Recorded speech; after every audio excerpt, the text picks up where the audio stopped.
There's a common idea that Buddhist meditation is about emptying the mind, and that any kind of imagination is just a distraction, a fantasy to be observed and discarded. We're often taught to see our imagination as an undisciplined monkey, always leading us away from the truth. But the Buddha taught a path of skillful means. He encouraged his followers not just to passively observe the mind, but to actively cultivate wholesome states and abandon unwholesome ones. The path isn't just about emptying, it's about transforming. In the Vajrayana tradition of Tibet, the trained, disciplined, and sacred use of the imagination is considered one of the most powerful and direct methods for achieving that very transformation. Today we're exploring the profound how behind one of Vajrayana Buddhism's most distinctive practices. How does the intricate and colorful practice of deity visualization actually work to change our minds? To an outsider, it can look like elaborate wishful thinking, but it is, in fact, a highly sophisticated spiritual technology, a precise science of the mind. We'll unpack the psychological and contemplative mechanics of this practice to understand how it systematically rewires our very sense of self. The entire practice is based on a single, powerful premise. Our suffering is rooted in our impure perception, specifically, our deeply ingrained self-image. We habitually see ourselves as a limited, flawed, solid, and separate person, our ego. This mistaken identity is the source of our fear, craving, and conflict. The genius of deity yoga is that it works by directly replacing this faulty self-image with a pure and perfect one. It is a systematic process of identity substitution. To understand this, think of a truly great method actor. A brilliant method actor doesn't just say lines. They immerse themselves completely in their role. They adopt the character's posture, their way of speaking, their emotional landscape, even their way of thinking. For the duration of the performance, their ordinary personality recedes, and they become the character, embodying them from the inside out.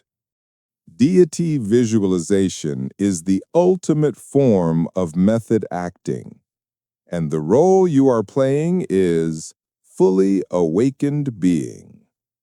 The rehearsal, generation stage. You follow a precise script from the liturgy. First, you dissolve your ordinary world and your ordinary self into emptiness. Then, from that emptiness, you meticulously construct the new reality. You visualize the deity's pure realm, their mandala. You build their body of radiant light, piece by piece. Finally, you merge with them. You see the world through their eyes. You feel their boundless compassion. You adopt the divine pride of knowing you are this enlightened being. The curtain call, completion stage. Here is the crucial step that prevents this from becoming just another ego. After fully inhabiting this divine role, the actor takes a bow. The practitioner dissolves the entire magnificent visualization, the deity, the mandala, everything, back into luminous, transparent emptiness. This is the wisdom part of the practice. It's the profound realization that your ordinary self and the perfect deity are both like a rainbow, vividly appearing, but without any solid, independent existence. This powerful cycle, dissolving the flawed self, embodying the perfect self, and realizing the empty nature of both, is what systematically purifies and transforms the mind. This ancient practice is a direct and powerful application of what modern science calls neuroplasticity. The belief, I am an anxious, inadequate person, is a deeply carved neural pathway in our brain. We strengthen it with every thought. Deity visualization is the conscious and repeated act of carving a new, more beneficial neural pathway. My true nature is one of fearless compassion and wisdom. It also works on a level deeper than just concepts. Instead of just thinking, I should be kinder, you are generating the actual feeling tone and energy of perfect kindness by embodying Chenrezig. This transforms us on a much more fundamental, pre-verbal level. This approach is known as taking the result as the path. Instead of seeing yourself as a humble beginner slogging towards a distant goal of enlightenment, you leap to the result.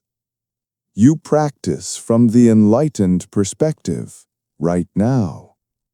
This is an incredibly powerful way to build confidence in your own innate Buddha nature, experiencing it not as a distant potential, but as a living, accessible reality.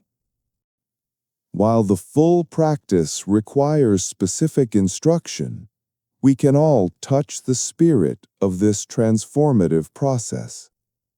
Let's call this practice in the manner of a sage. 1. Evoke an image of wisdom. Bring to mind a person you deeply admire for their qualities of wisdom, kindness, and calm. It could be the Buddha, a figure like Nelson Mandela, or a beloved grandparent. 2. Choose a simple action. Think of a mundane task you are about to do, like washing the dishes, making tea, or walking to another room. 3. Ask the skillful question. Before you begin, ask yourself, how would your chosen figure do this? What would their state of mind be? Would they be hurried and distracted, or would they be present and graceful? 4. Embody that quality. For the duration of that one action, try to embody that wise and compassionate person. You're not pretending to be them, but for a moment, you are borrowing their enlightened operating system. Simply notice how this changes the quality of your experience. Deity visualization is not an escape into fantasy. It is a courageous and sophisticated engagement with the reality of our own mind. It is a technology for becoming what we already, at our deepest level, are.